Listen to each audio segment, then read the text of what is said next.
सर्व अच्युत गोत्रीय बंधू आणि भगिनी, त्याचप्रमाणे साधू संतांना दंडोत प्रणाम.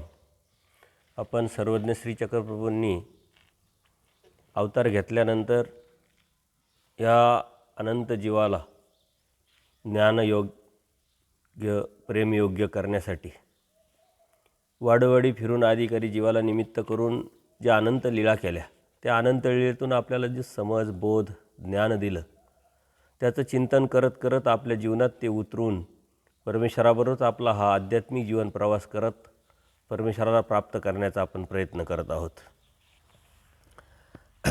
परमेश्वरच्या ज्या सन्निधानात जे सद्भक्त आहे, त्या सद्भक्तांना प्रसंगानुरूप परमेश्वर निरूपण करतात आणि त्या निरूपणातून समज देतात. एके दिवशी असंच उमाईसा खडकावर नदीच्या कडेला शौचाला गेल्या होत्या आणि तिथं अत्यंत घाण त्यांना दिसली. त्या घाणीमध्ये किडे दिसले. ते किडे वळवळ करत होते. पाऊस पडून गेला होता, त्याच्यामुळे ती घाण निघून गेली होती आणि त्या खडकावरती त्या उन्हामध्ये ते किडे वळवळ करत होते. ते बघितल्यानंतर त्यांना अत्यंत शिसारी आली, भीती वाटली आणि त्यांच्या लक्षात आलं की गोसावी नरकाचे जे आपल्याला निरूपण करताय ते नरक हेच असावं आणि हेच नरक आहे. आणि त्यामुळं त्या दुःखी झाल्या, परत आल्यानंतर त्यांच्या लक्षात आलं की नरक काय आहे, ते परमेश्वरांनी जे सांगितलं तेच नरक आहे. आणि बिराडावर आल्यानंतर त्या आबाईसाला सांगू लागल्या की जो बी वृत्तांत आहे, मी गेले तिथं किडे दिसले, माझ्या मनात असे विचार आले. आणि देव समोरच बसलेले होते. देव म्हणतात, बाई मासोपाशीनी काय म्हणत आहे म्हटले. आणि मग आबाईसांनी सगळं सांगितलं का ही शौचालय गेली होती, तिनं तिथं किडे बघितले आणि ते वळवळ करत असताना तिच्या मनात आलं की गोसावी जे नरकाचं निरूपण करताय ते नरक असंच असावं. आणि ती घाबरली आणि ती आली. आणि मग देव एक सुंदर असं एक तत्व सांगतात की बाई जाणत्या येथची नरक. जो जाणता आहे, जो जाणून घेतोय, समजून घेतोय, त्याला इथंच नरक आहे. त्याला नरकात गेल्यानंतर नरकाचं दुःख प्राप्त होईल किंवा नरकाचा अनुभव येईल असं काही नाही आहे. जाणत्या विक सुखात येणे. जे जाणते आहेत त्यांना इथलं विषयामध्ये सुख लागत नाही आणि जो जाणता आहे त्याला नरकात जाण्याची आवश्यकता नाही. तो बघून समजून उमजूनच लगेच हेच नरक आहे असं समजून घाबरतो. भय असावे ते नरकाचे. आपणही आपल्या जीवनामध्ये अनेक अशा गोष्टी आहे की ज्याचा अनुभव आपल्याला नसतो, परंतु त्या दुसऱ्याच्या अनुभवातून आपण काहीतरी शिकत असतो आणि त्याला अप्रत्यक्षरित्या चुकीचं समजून त्याच्यापासून दूर जात असतो. मग व्यसन आहे, काही वाईट सवय आहे, वाईट बोलणं आहे, वाईट ऐकणं आहे, वाईट विचार करणं आहे. याचा अनुभव आपण जरी नाही घेतला तरी दुसऱ्याच्या अनुभवातून आपण त्याचं वाईट झालेलं किंवा त्याला त्रास झालेला त्याचं दुःख आपण बघून त्यातून आपण काहीतरी शिकू शकतो, समजू शकतो, जाणू शकतो.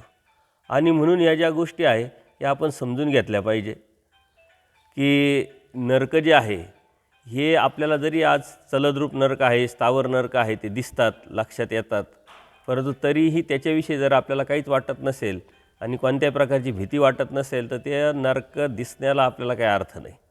म्हणून पाहिल्यानंतरच आपण त्यातून निघालो पाहिजे आणि त्यात न जाण्यासाठी प्रयत्न केला पाहिजे. कारण परमेश्वरांनी आपल्याला ती जाणीव करून दिलेली आहे. आणि त्यानंतर परमेश्वरांनी नरकाचं निरूपण केलं आणि बरंच निरूपण केल्यानंतर त्यांची जी तीव्रता आहे ती कमी झाली. आता परमेश्वरांनी अजून त्यांना बोध दिलेला नाही आहे, त्यांना अनुसरण्याची इच्छा नाही आहे, आवड आहे, परमेश्वराबरोबर राहतात आणि परमेश्वराला ही प्रवृत्ती असल्यामुळं वेळोवेळी प्रसंगानुरूप परमेश्वर निरूपण करतात आहे. निरूपण करत असताना नरकाची निरूपण त्यांनी केलं आणि 13 विधी नरक परमेश्वरांनी सांगितलेले तत्वसिद्धांताच्या माध्यमातून जर आपण ते समजून घेतले, जाणून घेतले तर नक्कीच कोणत्या कर्मातून कोणतं नरक भेटतं आणि त्या नरकात न जाण्यासाठी काय परमेश्वराने उपाय सांगितलेला आहे हे जर आपण समजून घेतलं तर नक्कीच आपल्याला त्यातून बाहेर पडता आजच येऊ शकतं. अर्थात आजच आपण जिवंत आहोत आणि हे जिवंतपणाचं लक्षण आहे की नरकाची भीती असणं, परमेश्वराच्या प्राप्तीची वासना असणं. आजच आपण परमेश्वराला प्राप्त करू शकतो ना आजच आपलं जे नरक आहे ते चुकू शकतो. मेल्यानंतर गेल्यानंतर मात्र जे कर्म केले त्या कर्माने जे बी फळ भेटायचं ते भेटणारच आहे. त्यावेळेस मात्र आपल्याला समजून उमजून जाणूनसुद्धा आपण काहीच करू शकत नाही. एखाद्या जनावराला किती दुःख होतं आहे हे त्याला जरी कळत असलं, त्याला दुःख होत असलं तरी त्यातून तो बाहेर पडू शकत नाही, कारण त्यांनी जो उपाय त्याला दिलेला होता, परमेश्वराने संधी दिली ती मानव जन्मातून, त्यांनी तो केलेला नाही आहे. आणि म्हणून आजच आपण परमेश्वराला प्राप्त करू शकतो आणि आजच नरकसुद्धा चुकू शकतो, हे आपण लक्षात घेतलं पाहिजे. त्यानंतर अनंत चतुर्थी असते. अनंत चतुर्थी असल्यानंतर संध्याकाळच्या वेळेस उपवूड झाल्यानंतर, परमेश्वराचा आराम झाल्यानंतर परमेश्वर आसनावरती उपिष्ट असतात आणि त्या दिवशी आबाईसांचं अनंत व्रत ठेवलं होतं. आबाईसांनी अनंत व्रत अर्थात व्रत वैकल्य देवी देवते जे आहे हे ठेवलेलं होतं, उपास तापास. आपल्याकडं ही अन्य लोक अनंत चतुर्थी असते त्या दिवशी उपवास वगैरे करतात, काही कर्मकांड करतात, व्रत वैकल्य करतात. तर आबाईसांनी भटोबासांकरवी रेशमाचा अनंत अर्थात दोरा गोप करून घेतला होता आणि आपण ते बघितलं असं अन्य लोकांच्या हातामध्ये ते बांधलेलं असतं. किंवा गणपतीचे भक्ती करत असताना जी अनंत चतुर्थी आहे त्या अनंत चतुर्थीला तो धागा करून आपल्या हातात बांधला जातो. अशा पद्धतीने त्यांनी ते घेऊन आले आणि मग देवासाठी उपार केला. त्यांनी सर्वज्ञासाठी मुख्य ते खीर इतर पदार्थ तयार केले, उपार केला. म्हणजे त्या अन्य आहे, फक्त आवडी आहे आणि जे करायचं ते अन्य लोकांनी जे करायचं ते परमेश्वराच्या ठिकाणी करायचं. जरी यांना बोध नसला तरी ती जाण आहे. दुसरा धर्म, देवतेचा धर्म सांभाळत असताना तो करायचा कुठं? परमेश्वराकडं. आजही आपण ही समाजव्यवस्था सांभाळण्यासाठी करू शकतो. नागपंचमी आले किंवा आणखीन काही दुसरे सण आले, बरेच सण आहे, वट सावित्री पौर्णिमा आहे, असे बरेच सण येतात आपल्याकडं. मग आता हे सण आपण लोक करतात, मग आपण काय करायचं? आपण परमेश्वराच्याच ठिकाणी करायचे. जे बी आहे ते समाजव्यवस्था सांभाळल्या जाते, संग्रह पाळला जातो आणि त्या दिवशी आपण आपल्या देवाच्या ठिकाणी उपार वगैरे करून तो सण साजरा जर केला तरी आपल्याला तो परमेश्वराच्या ठिकाणी करत असलेल्या क्रियेचा गोमटं भेटतं. अर्थात बोध तुमचा किती पक्का आहे त्याच्यावरती अवलंबून आहे. जर बोध पक्का असेल, परिपक्वता असेल, जीवदेवता प्रपंच आणि परमेश्वर या चारी पदार्थाचे कार्यकारण स्वरूप लक्षण जर तुम्हाला माहीत असेल तर ह्या गोष्टी करायच्या गरज नाही आहे. परंतु समाज व्यवस्था, सृष्टी व्यवस्था सांभाळण्यासाठी, संग्रह पाळण्याच्या उद्देशाने आपण या गोष्टी करू शकतात. पण जे बी करायचं ते परमेश्वराच्या ठिकाणीच करायचं, दुसरी करण्याची आवश्यकता नाही. त्यांनी तसंच केलं. मग दुधाचे काही पदार्थ केले, अन्न तयार केलं, सर्वज्ञांना मर्दांना मादने दिले, आंघोळ घातली आणि उत्तम असं अष्टांग पूजन केल्यानंतर आबाईसांनी श्रीचरणावर अनंत ठेवला. जो अनंत जो दोरा आहे तो श्रीचरणावरती ठेवला, श्रीचरणावर मस्तक टेकवलं. असा अनंताला पूजनविधी सर्वज्ञांच्या ठिकाणी केला. अनंताचा जो पूजनविधी आहे तो देवाच्या ठिकाणी केला आणि मग देवाने तो अनंत जो आहे, तो धागा जो आहे तो श्रीकारात पकडला आणि श्रीकारात पकडल्यानंतर अशा दोन्ही बाजूनी दोन टोकं धरले आणि ते आबाईसाला, उमाईसाला, सर्व सद्भक्तांना सांगताय. आबाईसाला म्हणले, जी हा अनंत. आबाईसा म्हणते, ही काय बाई? देव म्हणता, ही काय बाई, काय करताय? माझ्या श्रीचरणावर काय ठेवता? म्हणे, तो अनंत आहे. बाई, अनंत तो अनंत की? म्हटले, अनंत तो अनंत की. अनंत या शब्दाचा अर्थ काय होतो? का ज्याला अंतच नाही आणि याला तर अंत आहे. दोन्ही बाजूनी टोकं आहे, इकडं हा संपतो, इकडं ह्या बाजूला संपतो तो. अशा पद्धतीने देवाने सांगितलं की तो सुताचा, 16 बारीक दोऱ्याचा, 14 गाठीचा, याला शेवट आहे, इकडं शेवट आहे, तिकडे शेवट आहे. आणि अनंत तो काय असा एवढाच, त्याला सुरुवात नाही, ज्याला शेवट नाही, असा तो अनंत. अनंत सामायतेत अनुक न सामाय, अनेक सामाय तो अनंत न सामाय. अनंत तो अनंत की. परमेश्वराने खूप मोठा तत्वसिद्धांत आपल्याला इथं सांगितलेलं आहे. उमाईसा आहे, आबाईसा आहे, त्यांना बोध नाही आहे, परंतु तरीही देव त्यांना तत्त्वज्ञान सांगताय, सूत्र सांगताय, वचन सांगताय, निरूपण करताय. नरक काय आहे हे सांगताय, कशातून नरक भेटणार आहे त्याचा उपाय हे सांगताय. आणि अनंत तो परमेश्वर, अर्थात परमेश्वर कोण आहे? तोच अनंत आहे. आणि जेव्हा अनंत आपल्या हृदयात जेव्हा येईल तेव्हा अनेक म्हणजे कोणत्याही प्रकारचे जीव, देवता आणि प्रपंचाच्या ज्या गोष्टी आहे त्या आपल्या हृदयात येऊ शकत नाही. आणि त्या जर आपल्या हृदयात असेल तर परमेश्वर येऊ शकत नाही.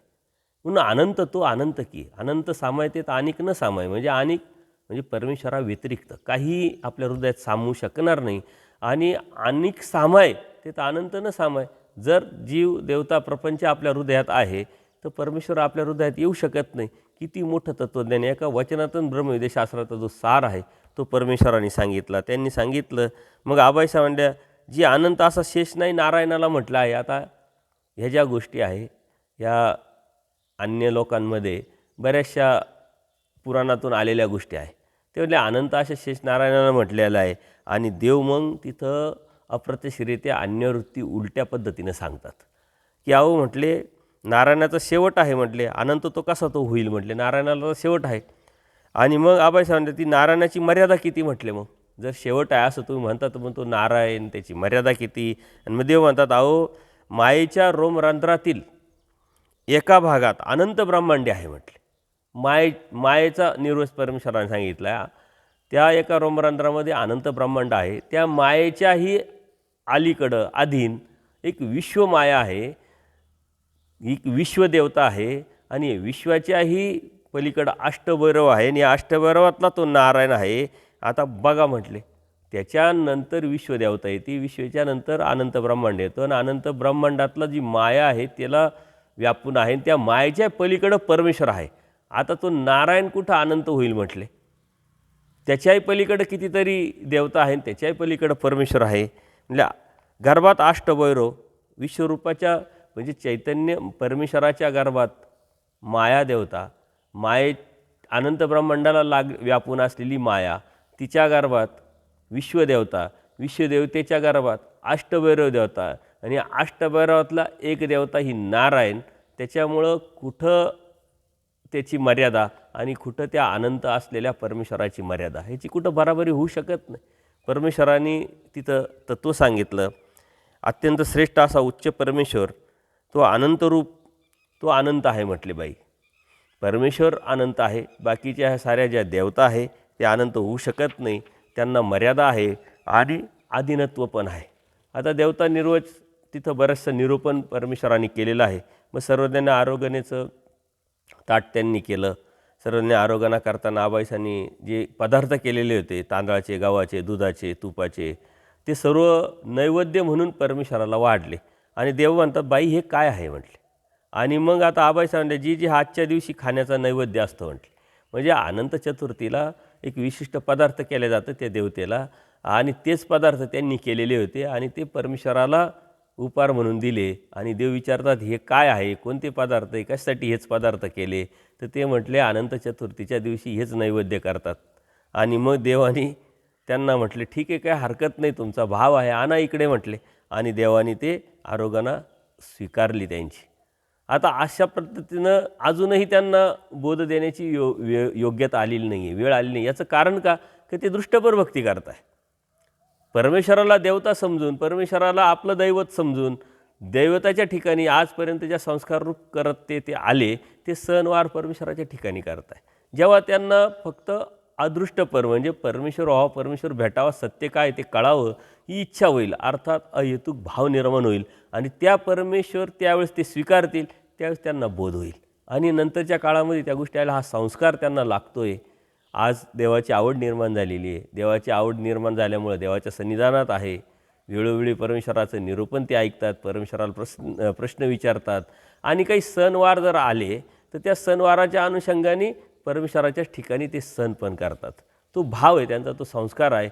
म्हणून ज्या वेळेस अन्य लोक जो त्या देवतेच्या ठिकाणी जे बी सणवार करताय, अन्नदान करताय, जोपर्यंत संस्कार आहे त्यांना.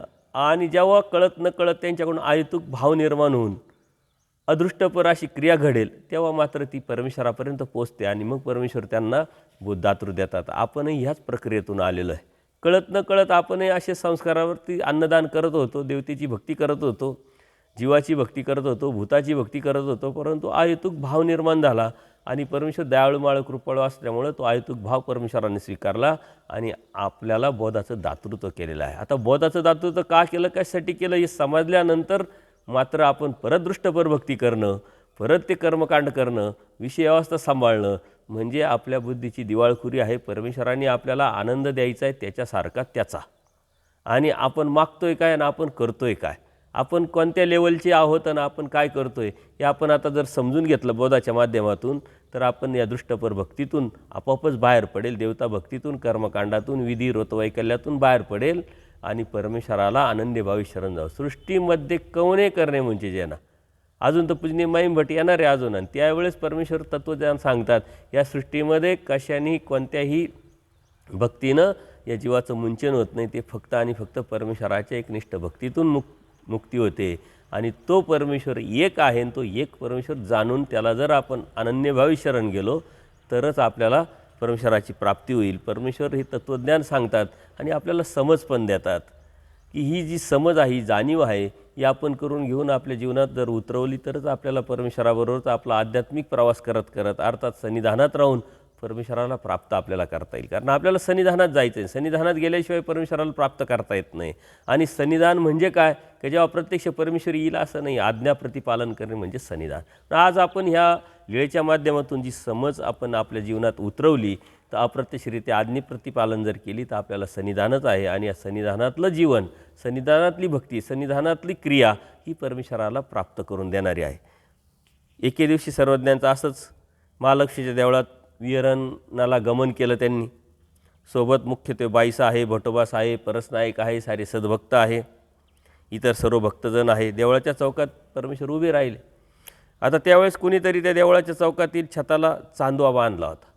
चांदवा म्हणजे मातीचे फळं तयार करायचे आणि ते देवतेला अनुषंगाने सजवायचे. आज आपल्याला प्लॅस्टिकचे बघा वेगवेगळे पदार्थ, फळं दिसतात, ते हुबेहूब खऱ्या वस्तूसारखे, खऱ्या पदार्थासारखे, खऱ्या फळांसारखे आपल्याला दिसतात.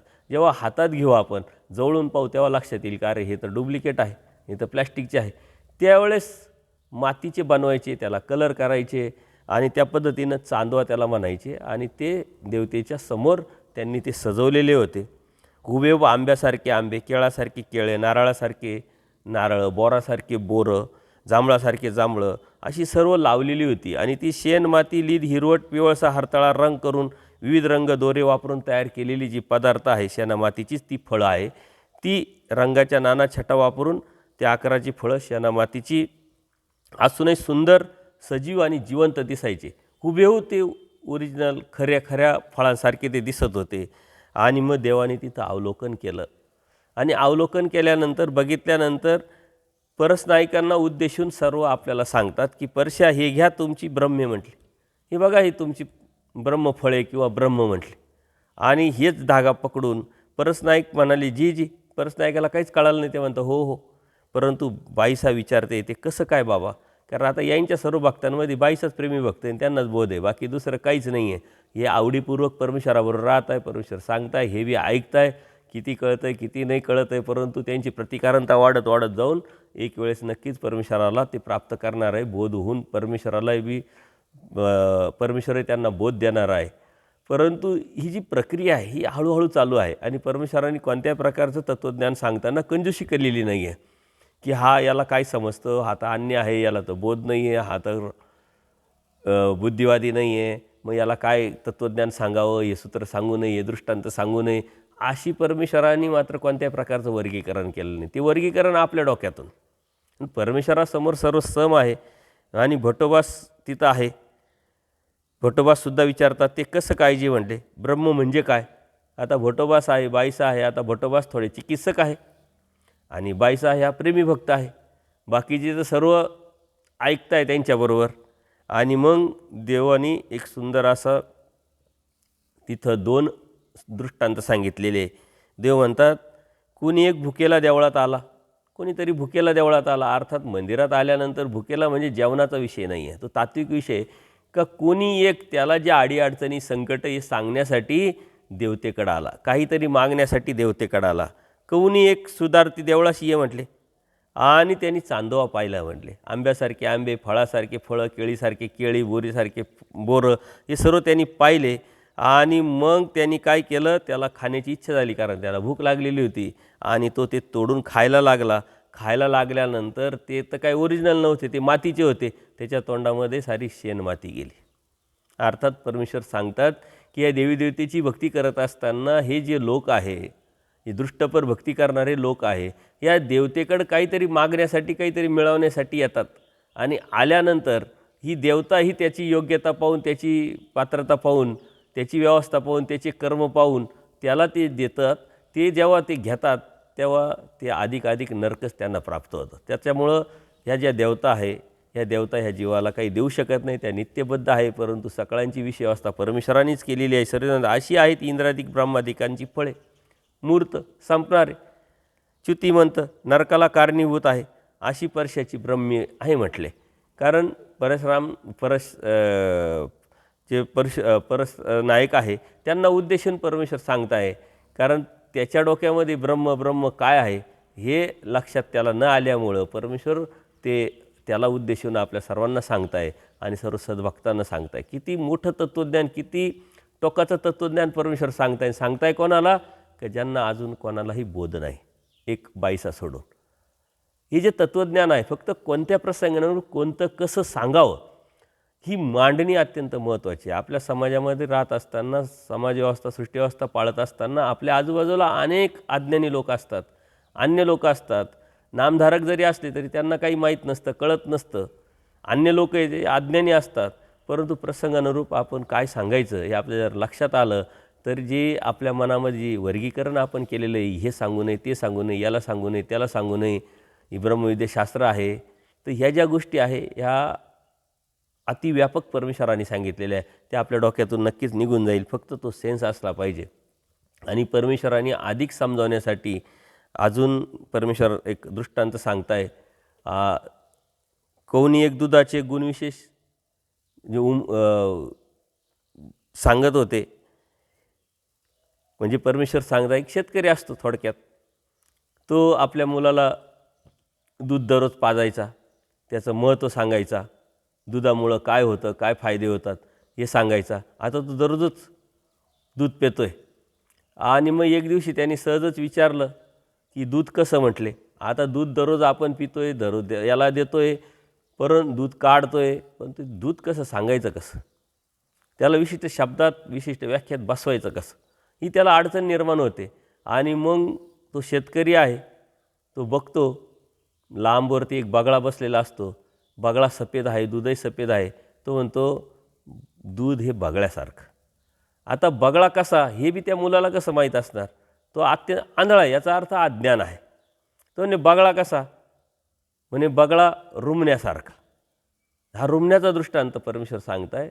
आणि मग म्हणले रुमणं कसं, तर ते हात वाकडं करून सांगतो असं, अशा पद्धतीनं रुमणं असतं म्हटले. अशा पद्धतीनं त्याचे जे मनातले प्रश्न आहे त्या मुलाचे किंवा त्या अज्ञानाचे, त्या आंधळ्याचे, तो शेतकरी त्याच्या पद्धतीनं सांगतो आहे.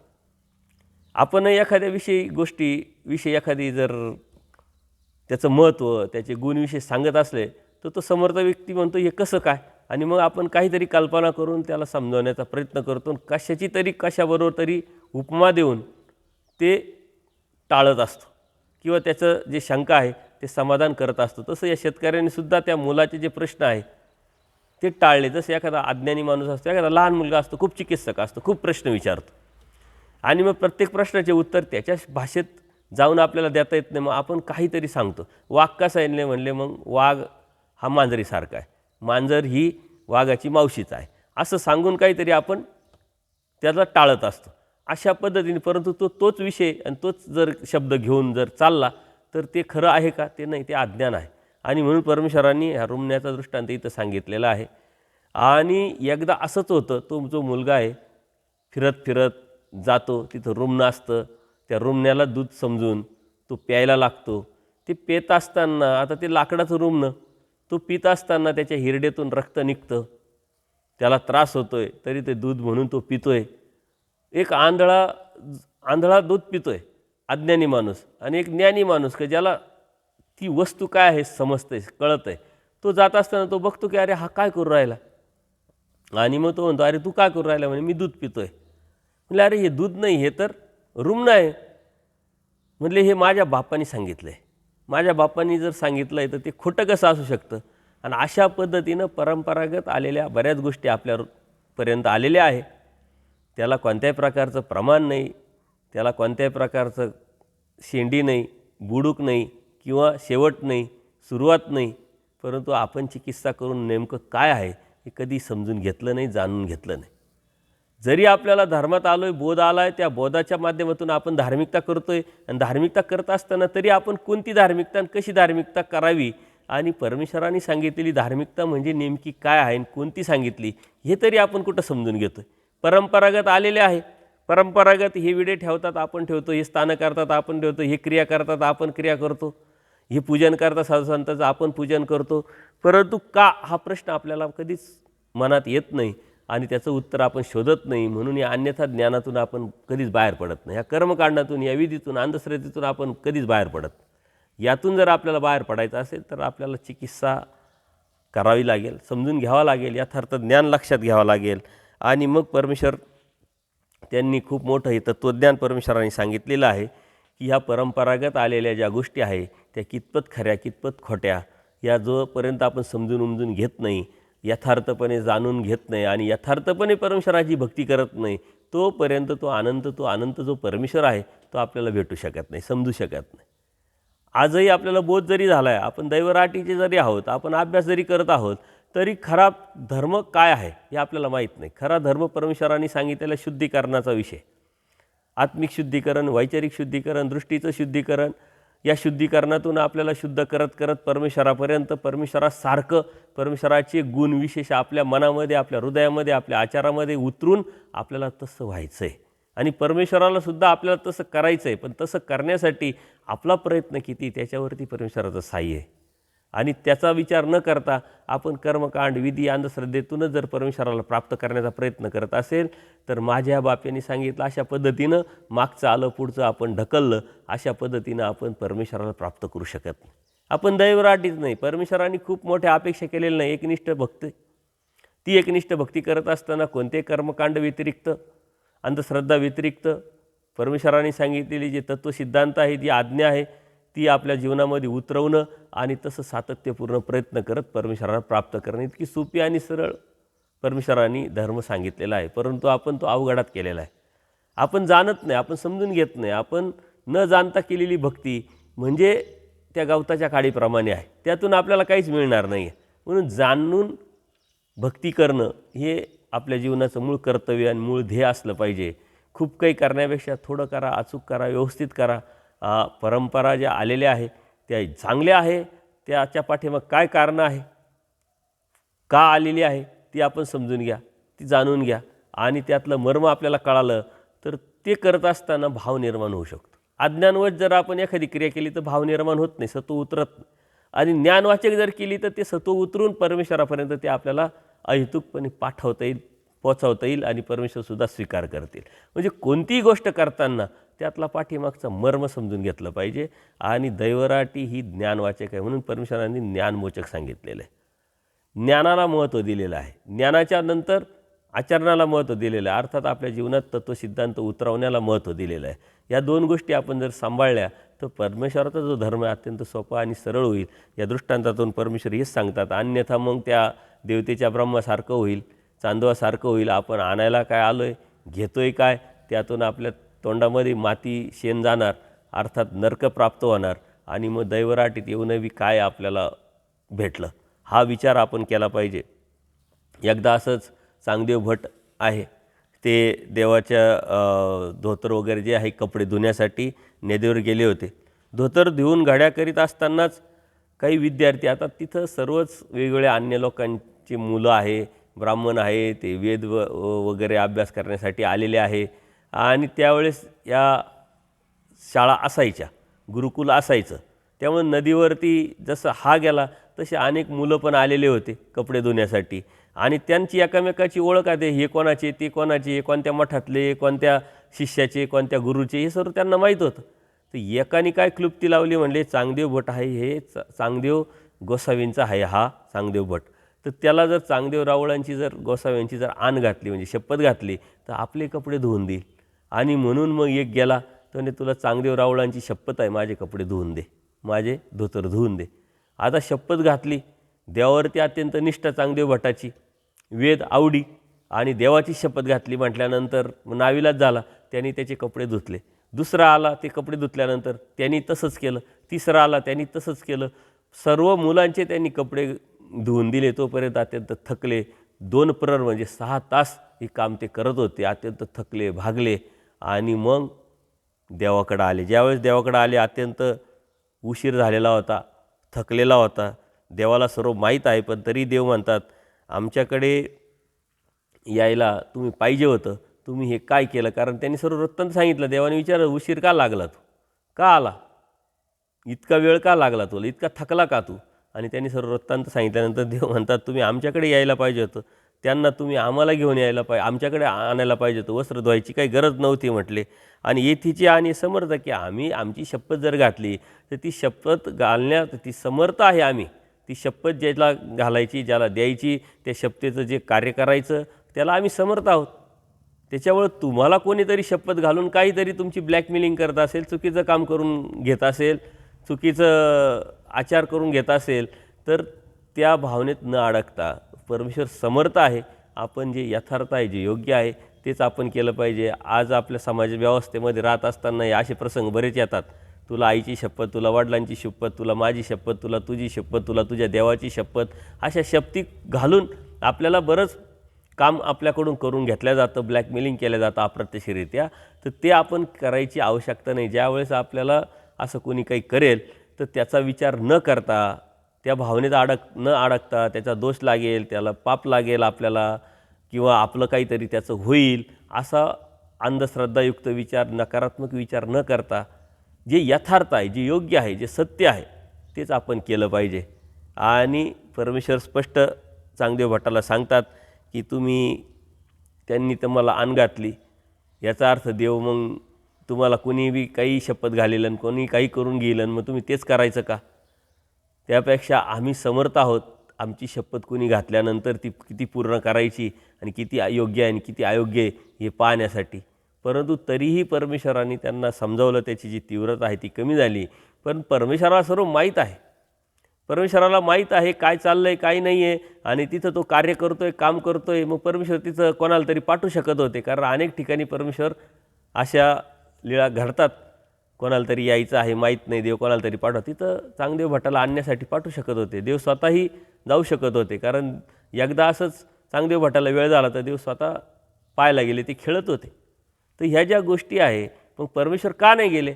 तर त्यातून परमेश्वराला त्यांचा कर्मनाश करून घ्यायचा आहे. त्याच्यातून कर्मनाश, परमेश्वराची निष्ठा, त्या निष्ठेपायी, त्या आवडीपायी, त्या वेदापायी तो जे कार्य करतो आहे अप्रत्यक्षरित्या परमेश्वराचंच करतो आहे. कारण त्याचा कोणत्या प्रकारचा हेतू नाही. त्याला फक्त देवाची शपथ त्यांनी घातलेली. त्यातून जे थकले, त्यांना जो कष्ट झालं, त्यातून त्यांचा कर्मनाश होऊन योग्यताच प्राप्त होणार आहे. परंतु आल्यानंतर परमेश्वराने त्यांना सांगितलं का इथून पुढं असं करू नका. कोणीतरी शपथ घालेल, आज हे करून घेतलं, उद्या दुसरं काहीतरी करेल, परवा तिसरं काहीतरी करेल. तर जे यथार्थ आहे, जे योग्य आहे तेच आपण केलं पाहिजे. परमेश्वर जो आहे तो परमेश्वर समर्थ आहे, आणि या समर्थवादावरची आपली निष्ठा ठेवून आपण परमेश्वराची भक्ती अनन्यभावे जर करत राहिलो आणि परमेश्वरांनी दिलेलं तत्त्व सिद्धांत आपल्या जीवनात उतरवून ते आपल्या आज्ञाप्रतिपालनाच्या माध्यमातून सातत्यपूर्ण प्रयत्नपूर्वक त्यावरती ठाम राहून, परिपक्व राहून परमेश्वराच्या प्राप्तीसाठी जर आपला हा जीवन प्रवास आपण करत राहिलो तर नक्कीच परमेश्वर आपल्याला प्राप्त होईल.